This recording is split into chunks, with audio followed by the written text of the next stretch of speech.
Greetings to all of you, my dear sisters and brothers and my dear friends. A warm welcome to all of you from your Pastor Yeti. I hope all of you had a very nice weekend, and for my brothers and sisters and people of the United States, had a Memorial Day of Dr. Martin Luther King Jr. So I hope the weekend, in reminding of him and the work he did and the blessing he was for so many people, was also a joyful reminder too. So come with me in a new meditation about our beloved Teresa of Avila. We are now in the Castle of Peace.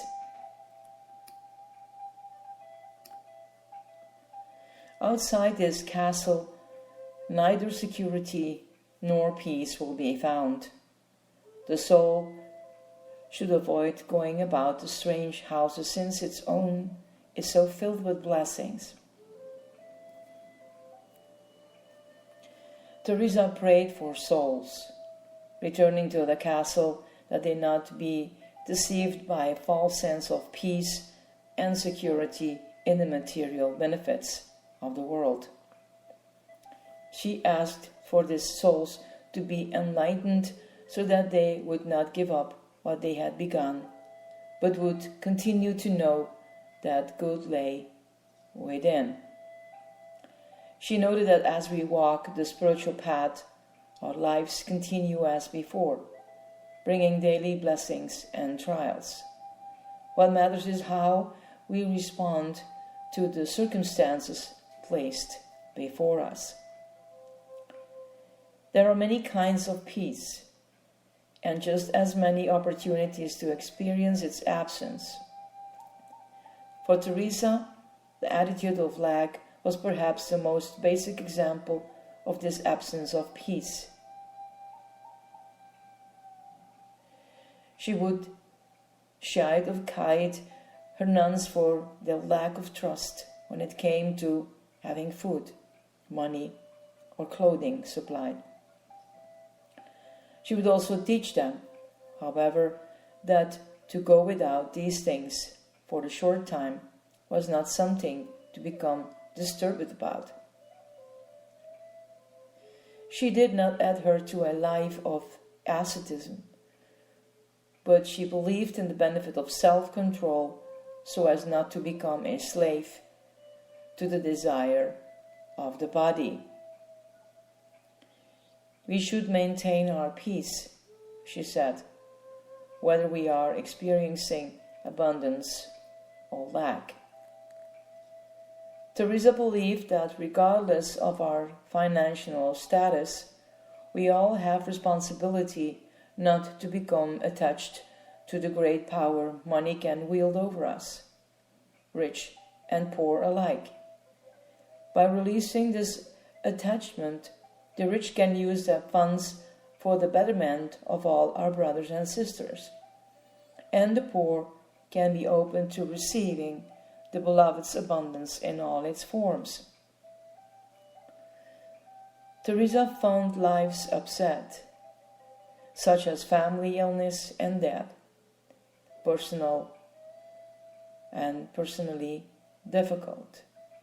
She was an extremely passionate woman with strong emotional ties to her family. And when her father became seriously ill, she left the convent to go and take care for him. She described how distressing this was to her, and how in losing him she was losing all her comfort in life. When he passed from this life, she said, I felt as if my soul were being torn from my body.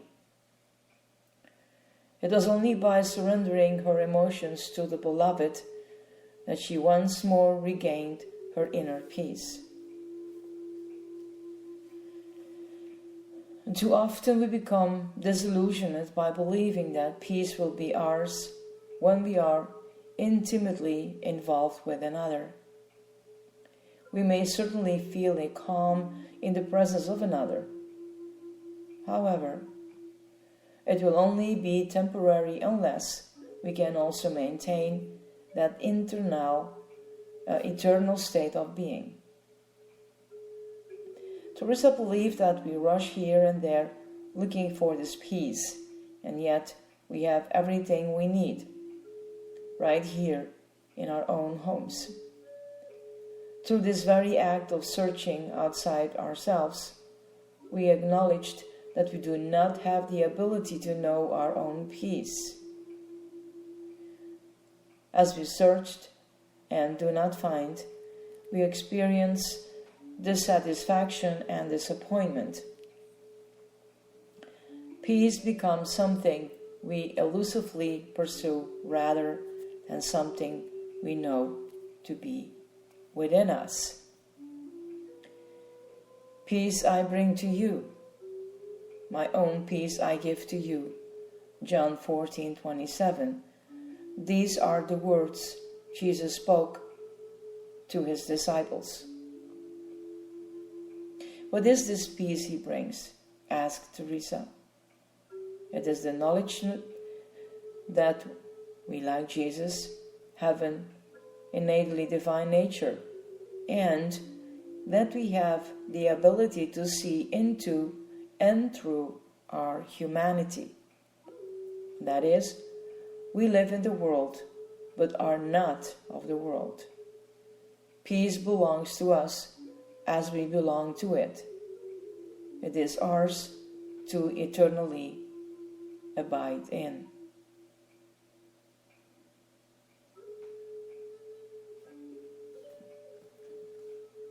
Let's open ourselves and listen to these meditative words.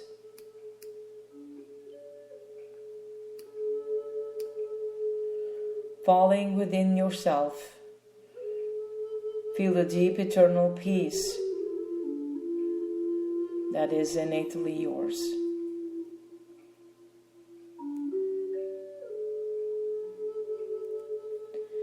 Allow the whole of your being to contain this peace.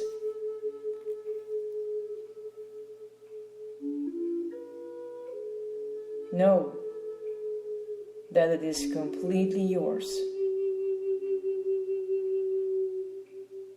Now begin to breathe this peace around you.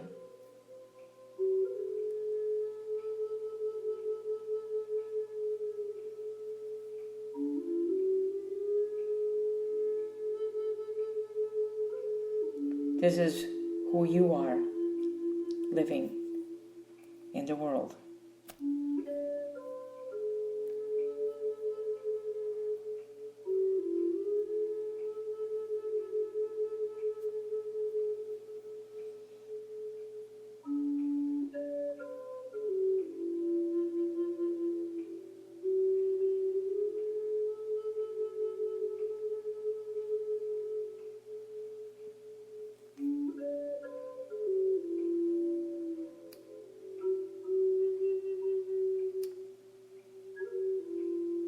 My dear, beautiful people,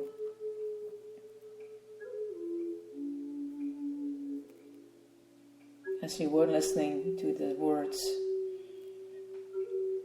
I hope that you find this peace within. We all are living our own life. That is to say, we are in Christ and walking the path that He shows us. I think we have to follow this path. It doesn't mean that this all is removed from rocks, that our path is smooth. No.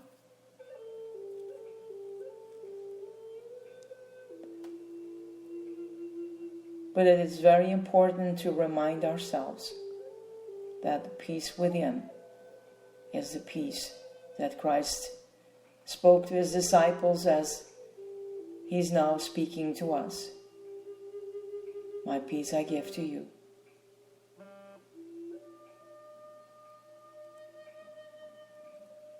Everyone has his own path to walk.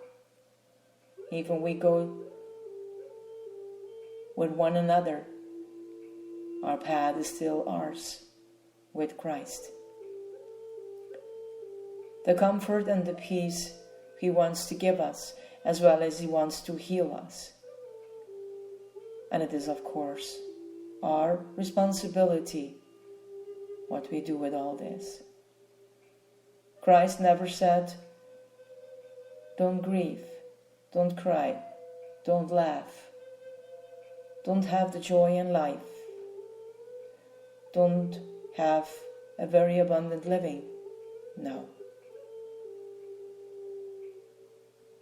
As we follow Christ, as He broke Himself completely, we are sharing the brokenness of Christ too.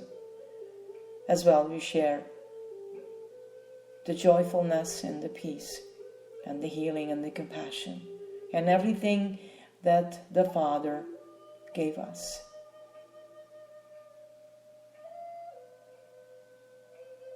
We're living in His grace day after day.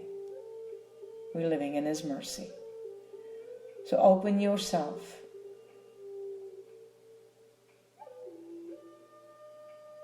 and have a desire to belong to something much more deeper, to something much more vulnerable, to something more blessed. Don't let it take it away from you, because the world is very good in that. You are called. It is you that the Father loves. No matter what happened around you, you are His child. Blessings to all of you, my dear ones. May you find peace within. This is your Pastor Yeti. Bye.